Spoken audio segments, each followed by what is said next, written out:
आते हैं इसमें दोबारा पे। अभय जी, क्या आपके हिसाब से राजस्थान का क्या एनालिसिस है? आप मुझसे पूछ रहे हैं? जी। जी जी।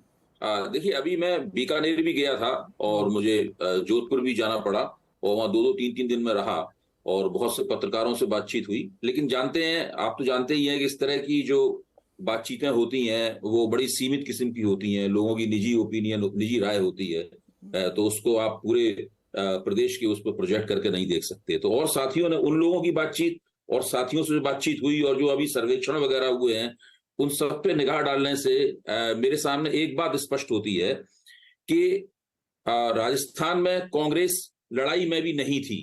करीबन पिछले साल राजस्थान कांग्रेस लड़ाई में भी नहीं थी।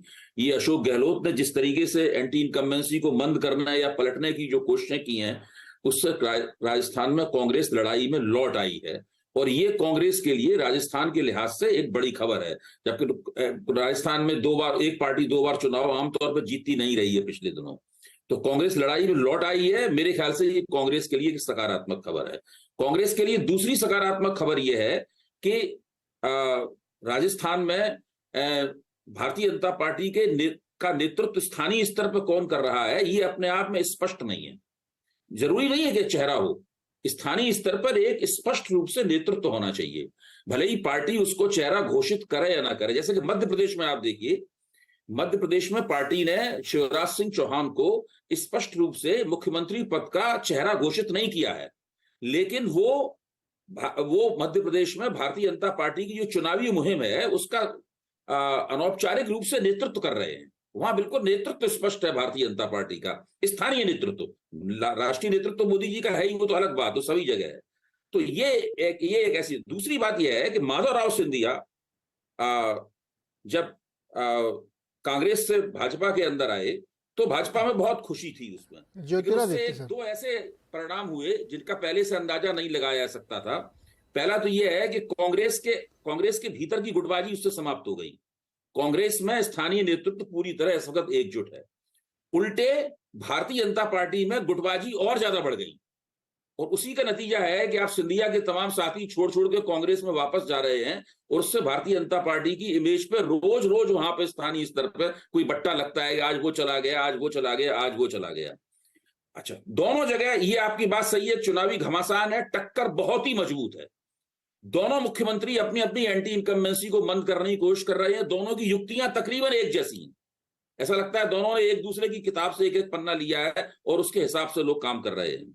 लेकिन फर्क केवल यही है कि राजस्थान में कांग्रेस आला कमान ने पायलट और गहलोत के बीच की जो तलवारबाजी थी उसको कम से कम, दोनों में दोस्ती तो नहीं करा पाया वो, लेकिन ये जरूर किया कि उन दोनों ने अपनी म्यानें तलवार में डाल ली है और वो खुलेआम लड़ नहीं रहे हैं। लेकिन भारतीय जनता पार्टी राजस्थान में फूट की शिकार है। इधर मध्य प्रदेश में भी भारतीय जनता पार्टी फूट की शिकार है और कांग्रेस आला कमान ने, जो कि भाजपा के आला कमान से कमजोर माना जाता है, मैं मानता भी हूं कमजोर है, उसने इन दोनों राज्यों में अपनी पार्टी के अंदर अपेक्षाकृत एकता कर पाने में सफलता प्राप्त की। जी संजय जी, आपका क्या एनालिसिस है? राजस्थान में किसका अपर हैंड है या कौन जीत के लिए बिल्कुल आश्वस्त दिखता आपको? पहले तो नीरज जी एक दो करेक्शन कर दूं कि जो बीजेपी बिना किसी चेहरे के अगर चुनाव में गई है तो कहीं जीती नहीं है और गुजरात को एक्सेप्शन माना गया। गुजरात में नारा ये था, मोदी जी का कहना, कि नरेंद्र से ज्यादा भूपेंद्र को आएगा, भूपेंद्र रिकॉर्ड बनाएगा। गुजरात में इस बार एक चेहरा था। दूसरी चीज है कि आप देख लीजिए, अभी हाल में उत्तराखंड में चुनाव हुआ था, वो भी बगैर चेहरे के हुआ था। वहां एक मुख्यमंत्री आए थे कुछ दिन पहले, जरूर उनको दोबारा बनाया गया, लेकिन सीधे तौर पे वो प्रोजेक्शन नहीं था। त्रिपुरा में जहां बीजेपी को 1 या 2% वोट था, वो वोट जाकर के इतना ट्रांसलेट हुआ कि फर्स्ट टर्म में थंपिंग मेजोरिटी से जीते, वो कांग्रेस साफ हो गई, वो आपका तृणमूल साफ हो गया, आपका सीपीएम साफ हो गया और दूसरी बार चुनाव जीत करके आए। असम में इस बार Himanta Biswa Sarma declared chief ministerial candidate नहीं थी, लोग ऐसा मान करके चल रहे थे कि वो मुख्यमंत्री बनेंगे। तो इसलिए थोड़ा सा किसी कंक्लूजन पे जंप करने से हमें इस समय थोड़ा इस चीज को लेकर के बचना चाहिए। उत्तर प्रदेश का एग्जांपल आपने दे ही दिया।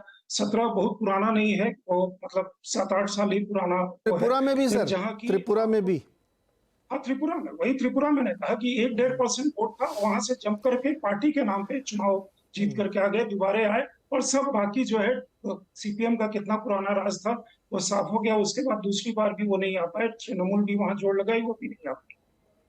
बात बच जाती है तो राजस्थान की जो आप चर्चा कर रहे थे कि मतलब मुझे लगता है कि एक इस तरह मत है, जिस समय भी मेरा ये मानना है कि जिस समय जो सत्ताधारी पक्ष है जब वो कहता है कि बहुत कांटे की लड़ाई है तो इसका मतलब कि वो मुश्किल में है। सत्ताधारी पक्ष हमेशा ये दावा करता है कि हम जीत रहे हैं और जीतेंगे। जो राहुल गांधी ने कहा, विजय जी ने उसका विश्लेषण कर दिया तो मैं ज्यादा उस पर नहीं जाऊंगा। राहुल गांधी ने जो कहा उसका मतलब यह है कि हम चुनाव वहां मुश्किल है जीत नहीं रहे हैं। उसके साथ ही आप एक चीज और देख लीजिए, क्योंकि उसी दिन राहुल गांधी ने उसी इंटरव्यू के दौरान ये भी कहा था कि अब हम नैरेटिव सेट कर कंट्रोल कर रहे हैं, दूसरा अब बीजेपी का वो नैरेटिव नहीं चल रहा। राहुल गांधी क्या नैरेटिव सेट करते हैं, क्या वो कहते हैं, वो अलग बात है, वो कभी और चर्चा का विषय होगा। जहां तक एक बात की चर्चा काफी ज्यादा हो रही थी कि जो चुनाव है, वसुंधरा राजे वहां सबसे बड़ी नेता है और वसुंधरा राजे अगर साइडलाइन है तो एक तरह से वर्डिक्ट ही लिख दिया गया कि क्या होगा नतीजे में। मैं राजस्थान का नहीं हूं, लेकिन राजस्थान चुनाव दर चुनाव गया हूँ। अगला चुनाव जब होगा तब फिर उस समय जाकर के मतलब ठीक से समझ में आएगा, तो इसलिए मैं नतीजे पे जंप नहीं कर रहा हूँ। लेकिन राजस्थान में जो कुछ चीजें हैं, जिग वर्कर्स का कितना बेनिफिट मिला, कितना एक्चुअल ट्रांसलेट हुआ, लेकिन उसकी चर्चा दे। दूसरी चीज है कि जब आप वेलफेयर स्कीम्स की बात करते हैं उसके साथ राजस्थान में कुछ ऐसी चीजें होती हैं महिला सिक्योरिटी को लेकर के, जिस तरह के बहुत सारे सिचुएशंस में कम्युनल सिचुएशन क्रिएट हुआ है एक पक्ष के द्वारा, और उस पे सरकार की पूरी तरह चुप्पी या उनका सहयोग दूसरे पक्ष के लिए, तो ये सब चीजें चुनाव में जब जाती है तो बहुत ही संवेदनशील हो जाती है। और भी बहुत तमाम तरह की चीजें हैं जिसके बारे में, और कांग्रेस का राज वहां बड़ा आसानी से नहीं चल रहा था। उनके उप मुख्यमंत्री जो पहले अध्यक्ष थे, पिछले बार लोग उनको बहुत सारे लोग मुख्यमंत्री मान करके चल रहे थे, उनके साथ वो द्वंद्व अभी कारपेट के नीचे है। उस तरह से कहिए, क्या आज कांग्रेस की स्थिति में है कहने को कि चुनाव जीत करके आएंगे तो गहलोत ही मुख्यमंत्री होंगे? मेरे ख्याल में नहीं। तो ये वहां भी वो चीज दिखेगी। दूसरी चीज है कि 2018 के चुनाव में मैं काफी घूम रहा था। घूमने के बाद मुझे एहसास हुआ कि लोगों की जो नाराजगी थी, वो नारा भी काफी प्रचलित हुआ था कि वसुंधरा राजे के प्रति काफी नाराजगी, वो हर एंटी इनकम्बेंसी जिसमें मतलब उस तरह की नैया डूब गई। आकलन ये था शुरू में कि 40-50 सीटें से ज्यादा नहीं आएंगी। वो सीटें बढ़ी इसलिए कि मोदी के कैंपेन से उन्होंने जाकर के कैंपेन किया। उस समय जब मैं घूम रहा था तो उसी समय मैं जहां था वहां मैंने एक पीस लिखा था, उस समय जहां काम कर रहा था, कि 19 का जब इलेक्शन होगा तो भारतीय जनता पार्टी जो पिछला रिकॉर्ड था, जो पूरी की पूरी सीटें थी, उस रिकॉर्ड को पूरा करेगी। यहाँ पे नाराजगी का आलम है। लोग ये कहते थे वसुंधरा छोड़ के अगर किसी को मुख्यमंत्री यहाँ बना दिया गया होता तो हम भाजपा को वोट करते और भाजपा इस चुनाव में जीतती। ऐसा एक जगह का सैंपल मैं नहीं कर रहा हूँ, मैं बहुत सारे जगह का सैंपल कर रहा हूँ।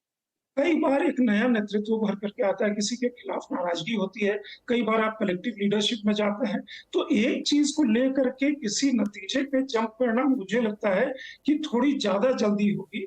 कि वसुंधरा राजे वहां नहीं दिखी, आज शायद वो थी, या वो इस जो यात्रा चली उसमें नहीं थी, या बाकी और कोई लीडरशिप होगा तो उनके अंदर बहुत कॉन्फ्लिक्ट है और कांग्रेस में एक साथ है। कांग्रेस के अभी स्टार प्रचारक भी मतलब वहां नहीं गए हैं। तो इसलिए वो आने वाले सिचुएशंस में, या आज जो अभी कई चीजें मतलब देश के अंदर कई चीजें हुई हैं राष्ट्रीय स्तर पे, उसका क्या परकोलेशन होगा वोटर के माइंडसेट पे, वहां लोकल स्तर पे, वो थोड़ा वो चुनाव जब करीब आएगा, जब घोषणा आज से 15-20 दिन के बाद हो जाएगी, उसके बाद जो रनअप तैयार होगा उसमें मेरे ख्याल में निकल करके आएगा। लेकिन मैं ये जरूर कहूंगा राजस्थान के मामले में कि राजस्थान इज एडवांटेज बीजेपी। जी, वैसे एक चीज है, मतलब